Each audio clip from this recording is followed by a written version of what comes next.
Welcome back to our YouTube channel, ladies and gentlemen. I appreciate you for taking your time to be a part of us today. The Azimio One Kenya Alliance is facing one of their litmus tests. Will the center bolt hold? This is coming against a backdrop of a looming bilateral talks between William Ruto's side and Raila Odinga's side. And already we've heard stories that the Mount Kenya fraternity, led by Martha Karua, Jeremiah Kioni, Nderiti Mureithi, those who are in the leaders from Mount Kenya in Azimio are really not very happy that they were left out. Not even one of their own was selected to be part and parcel of the team that is led by Kalonzo Musyoka. And yesterday, Martha Karua held a tight meeting, an urgent tight meeting with her colleagues from Mount Kenya. It's being rumored that she's about to make a major announcement. I don't know that is the kind of earthquake that Musalia Mudavadi has always told us that he brought to Kenya, or she'll simply say that she's in Azimio. But people are asking, do you think Raila made a mistake by leaving out Martha Karua specifically, or anyone from the Mount Kenya fraternity? Because if you ask me, there must have been a reason why Raila decided that Martha Karua should stay aside. And one of the reasons why Raila decided that Martha should stay aside is because there has been a lot of rumor and undertone that maybe the Mount Kenya leaders are not in Azimio to stay. Some are arguing that they are there but they don't really care because already they have one of their own. Regarding Shagwa and all that, they are in government, so they are in Azimio, but it really doesn't matter to them what happens. You see, it is like you are not really so much convicted that you need to be a part and parcel of this government. The Gatundu South Member of Parliament, Mr. Gideon Kagombe, once said something just recently, that Martha Karua, Kioni and other moles we planted in Azimio should now resign. They are no longer important because their cover has been blown. He said this on K24 in an interview. And so when all these things are coming up and Robert Alai and the likes are complaining that Martha Karua and the likes are putting a lot of pressure on them for nothing, then you realize that there is a problem from the mountain. And so this was the time for Raila Odinga to put Martha Karua, Jeremiah Kioni, all those leaders to test. Because in politics, this is like marriage. Are they there for better, for worse, or they are there for convenience purposes? The truth is, politics is about interest.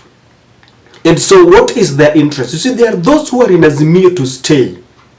Whether things are bad, when things are easy or tight, they have resolved to be there. And you see, Raila knows very well that interest and betrayal are the only two constants in politics. Remember, recently Raila has experienced betrayal from his own brothers. People like Jalango, somebody he really picked from the ditches and made to become a member of parliament. Even his own member of parliament, Gideon Ochanda from Bondo, where Raila come from, betrayed him. So Raila understands very well that there could be a possibility of betrayal. It's also coming against a backdrop of William Ruto planning to visit Mount Kenya, a 5-day tour which is going to culminate in a Sagana Lodge meeting. And so I also understand that they want Martha Karua to be part and parcel in Sagana. So Martha Karua and the team have been given a test. If they stay after this, then you know that they are in Azimio to stay.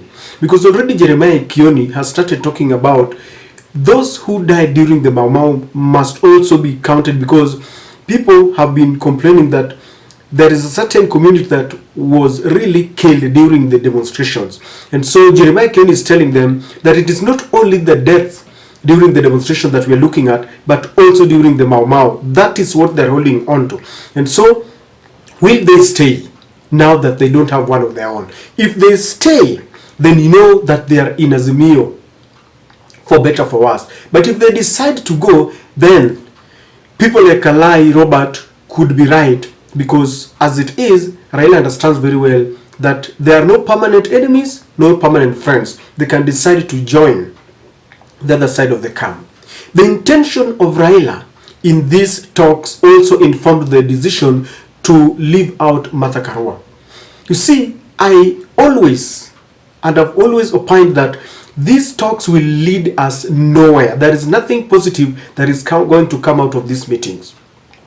And if you looked at the way the Ruto side is carrying itself, they are full of intimidation and threats, chest thumping and bragging. Hatutaki nusu mkate, there's nothing we are going to talk about. It is only entrenchment of the office of the opposition leader.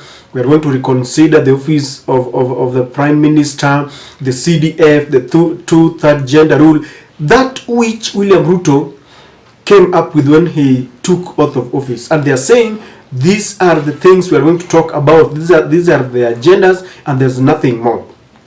Raila, having known that they are chest thumping and taking into consideration that these talks were compelled by the international community, and they have been blaming Raila as the cause of the problem, Raila decided to take a low profile. And what did he do? He appointed Kalonzo, someone who is seen to be very passive and polite. He doesn't like confrontational politics. If you looked at their letter yesterday, when they were inviting Kimani Ichung'wah and the team for a Serena meeting, they are trying to manifest a team that is ready for reconciliation, a team that is offering an olive branch. That is not Martha Karua for you. Look at what happened in 2007 when Martha Karua was on Kibaki's side and William Ruto was on Raila's side. It is said that Martha Karua was so confrontational, so much that in that meeting they could not see eye to eye with William Ruto.